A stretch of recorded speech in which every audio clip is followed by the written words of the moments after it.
Hey, Vsauce! Michael here. According to the U.S. Census Bureau, right now, in America, there are 106 people named Harry Potter, 1,007 named James Bond, and 8 people named Justin Bieber.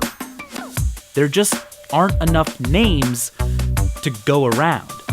There are more than 300 million people in America, but 150,000 last names and 5,000 first names is all you need to name 9 out of every 10 of them. When are we going to run out of names? Perhaps it's already happened to you. If it hasn't, when? 10 years, 20 years, 100, 1,000? When will someone with your exact name become famous? So famous, in fact, that your legacy changes forever to just being not the person people think of when they hear your name. And for that matter, when will every reasonably memorable, pronounceable band name or brand name be taken? When will authors have no choice but to just start reusing book titles? According to Rovi Corp, owner of AllMusic.com, the most used band name is Bliss, followed in order by Mirage, One, Gemini, Legacy, Paradox, and Rain. In the past, when fewer bands had already been created and you couldn't just Google up every single band, overlap was easier to get away with, and one-word band names were plentiful. But now, after years and years and years of band formation, well, we have the who, but we also have the what, the where, the when, the why, the how, and even the. In order to stand out now and have your own unique name, you have to be a bit more creative. Oh, Diarrhea Planet. Or Betty's not a vitamin. Which, by the way, is no longer true. Betty became a vitamin in 1994. What about Twitter handles or email addresses? Have we already reached peak username? We already find ourselves often having to use abbreviations, initials, numbers, or just choosing something completely different. Will our children, or our children's children, live in a world where the only remaining Gmail addresses are just random strings of alphanumeric characters? Are we approaching a name crisis? And if so, should we even call it a name crisis, lest we use up yet another precious name? Maybe you already share your name with someone famous, but if you don't, how long will it be until you probably will? I mean, new famous people are popping up all the time, faster now than ever before because of the internet, and they are gobbling up top Google search billing. Maybe it won't happen until long after you've been dead, but shouldn't the reservoir of names not taken by notable people eventually run out? Computer scientist Samuel Arbesman approximated how many famous people there are alive today, and I think his calculation will be helpful. You see, he points out that if we allow famous to simply mean being notable enough to have your own Wikipedia page, well, because there are 700,000 living people with Wikipedia pages right now, that means 1 out of every 10,000 people on Earth today are famous. Assuming at the least that proportion remains constant, since 255 people are born every minute. That means every hour a future famous person is born. Their name destined to become primarily associated with them, not everyone else who shares their name. All of those people will be relegated to disambiguation or the postnomial, not the famous one.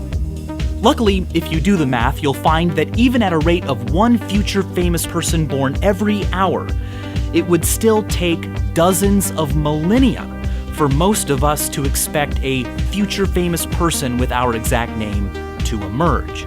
Plus, names change. New ones become popular, others obsolesce. But for fun, let's not focus on names we popularly use and instead look at how many possible names there can be. The Social Security Administration allows up to 36 letters for a complete name. Now, including spaces, 27 letters filling 36 spots with repetition allowed means 3 sextillion possible combinations. That's more than Earth has atoms. So let's refine our limits. How many pronounceable names are possible? For that, I say we look at what Randall Munroe, the author of the fantastic What If, did when asked about naming stars. If you want to give every single star in the observable universe a unique but pronounceable English name, how long would the names have to be? His approximation is really fascinating. If we define a pronounceable word as a word that contains consonant-vowel pairs, we can roughly figure that there are about 105 different such pair possibilities. 105. That's not too much different from 99. So, funny enough, there are about the same number of consonant-vowel pairs possible as there are two-digit numbers, which means we could give every star in the observable universe a sayable, unique name with just 24 letters, the same number of digits it would take to just number all of them. So the bottom line is we may each have to give up uniquely owning a word or name that's common today, but the potential number of names that can be made is really hardy. In fact, before we run out of those, our species will likely evolve to communicate in a completely different way. Also, names aren't just labels. A name on a screen, a username, a handle, a screen name, doesn't always act exactly like its owner. Usernames can travel more quickly and more widely than flesh and blood people and do things that their puppeteers wouldn't normally do away from the keyboard. It's called the online disinhibition effect. If you can't see the people you're interacting with and they can't see you, you're all just online hiding behind different names than usual, why hold back? I mean, clearly such a system can't be serious business. On the internet, no one knows you're a dog. Why be nice or tell the truth? The subreddit Karma Court investigates and uncovers people who may think that the less face-to-face nature of the internet makes lies easier to get away with. Like this person who posted an image suggesting that they'd been single for a year, but had, users found out, posted 3 months earlier a picture of my girlfriend's cat. These behaviors aren't just what humans do when they can be anonymous or can hide behind different names. These behaviors can also be caused by the names themselves.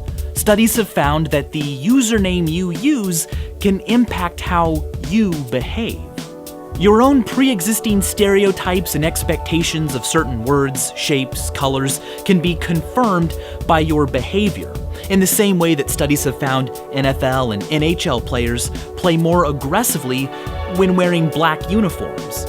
Studies have also found that the more sexualized an avatar is you make someone use, the more conscious they will be of their own body image.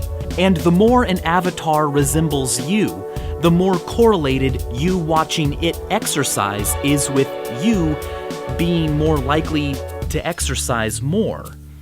It's called the Proteus effect. The features of a cyberspace version of yourself, a username, an avatar, can actually change you, the meat space IRL you. Usernames and avatars then aren't just handles attached to us. Psychologically, we often interact with them as if they're friends, distinct beings we created. They help us out, but they also can influence us, egg us on, dare us to do things we wouldn't normally do because they offer us protection, entertainment. Some make us feel safe, professional, funny, dangerous, attractive. We want cool ones. The cool ones make us look cool.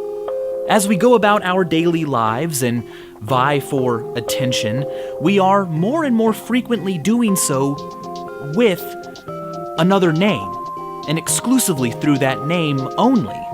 So it becomes quite interesting that we're not going to run out of them anytime soon. In fact, they might run out of us first, and may, in many ways, run us.